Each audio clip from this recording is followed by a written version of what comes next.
She's an incredibly hard worker. She's a high IQ player. She's a perfectionist. Like, she wants to get better. She lives in the gym. The drama surrounding Caitlin Clark and the Indiana Fever has officially erupted, and this time, it's not just another off night or questionable substitution. No, this is different. This is raw. This is personal.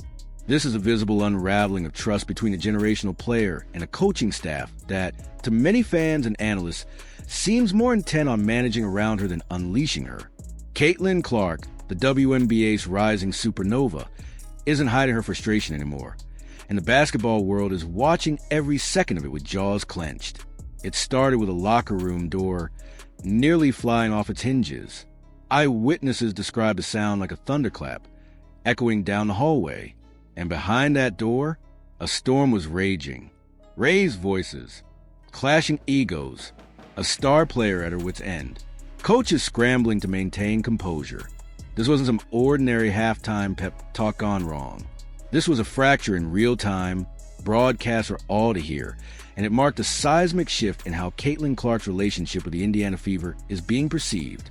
The once promising marriage is suddenly looking like a headline-worthy divorce in the making. Make no mistake, this wasn't about one bad play or a tactical disagreement during a timeout. This was the eruption that had been simmering for months. All season long, fans have felt it. The rotation issues, the clunky offense, the inexplicable benchings, the fading spark in Caitlin's eyes. And now, we're seeing it all boil over in a fiery exchange with not one, but two assistant coaches. Caitlin wasn't trying to play politician. She wasn't smiling through gritted teeth. She was done. If you watched the footage, really watched it, you could feel the emotional weight. Caitlin didn't just walk past the assistants. She dismissed them with every ounce of her body language. No nod, no pause, no eye contact, just a silent but thunderous, "I'm not here for this anymore." And fans? They noticed. Social media lit up instantly. Free Caitlin started trending, not just as a meme, but as a movement. And the message was clear. This isn't working. Not for her. Not for the fans. Not for the future of the franchise. The irony? This same franchise had built its entire marketing engine around Caitlin Clark. Her face is on billboards. Her name is the reason for sold-out arenas. She is the reason Indiana Fever games are no longer a local curiosity, but a national spectacle. Yet when the game starts, she's too often used as a decoy, a glorified role player. It's like buying a Ferrari and then towing it behind a bicycle. Think about how surreal this is. At Iowa, Clark was a heartbeat of the team, trusted, empowered, and elevated. She read defenses like novels, bent the court to her will, and hit logo threes like layups. Her coach, Lisa Blutter, knew exactly how to weaponize Clark's gifts. But in Indiana under Stephanie White, it's like she's being punished for being too talented, like brilliance itself is a liability. And let's be honest, this isn't just a Clark issue. This is a Stephanie White issue. Her coaching philosophy, if we're being generous, can be summed up as everyone shares. In theory, that sounds lovely. In practice, it means neutering your best player so that Natasha Howard can take more mid-range jumpers. It means Clark gets stuck off-ball, setting screens instead of initiating offense. It means stagnation, confusion, and ultimately losses.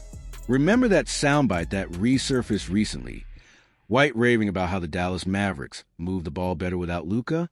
Yeah, that Luka Doncic, one of the most dominant offensive players on the planet.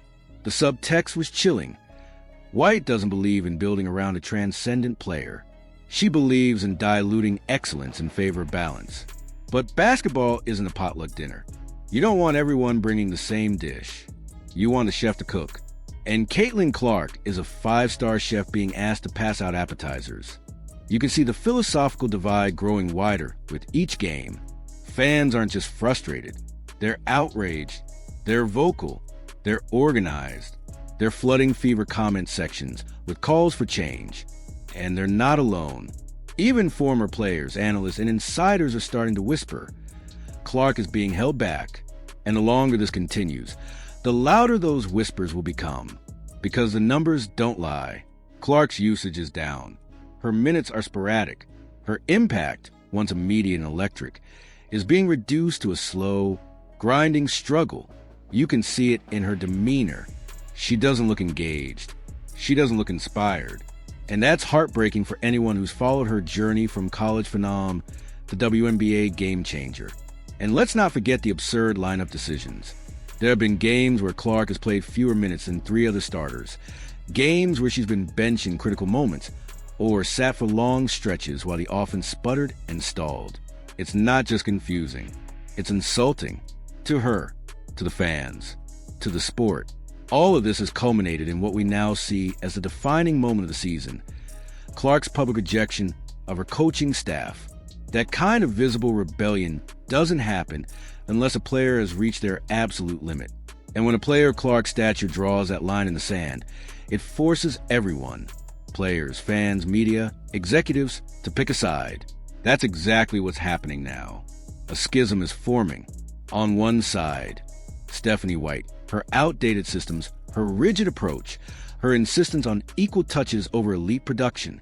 On the other, Caitlin Clark and the tidal wave of support she commands.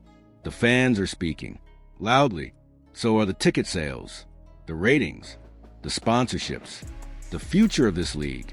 And yet, the Fever front office remains frozen in indecision. What are they waiting for? A mass walkout? An empty arena?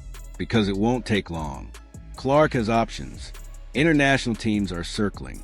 Other franchises are watching closely. And if Indiana continues to misuse the most electrifying player women's basketball has seen in years, they won't just lose games, they'll lose everything. Let's not pretend this is normal rookie growing pains. This is strategic malpractice.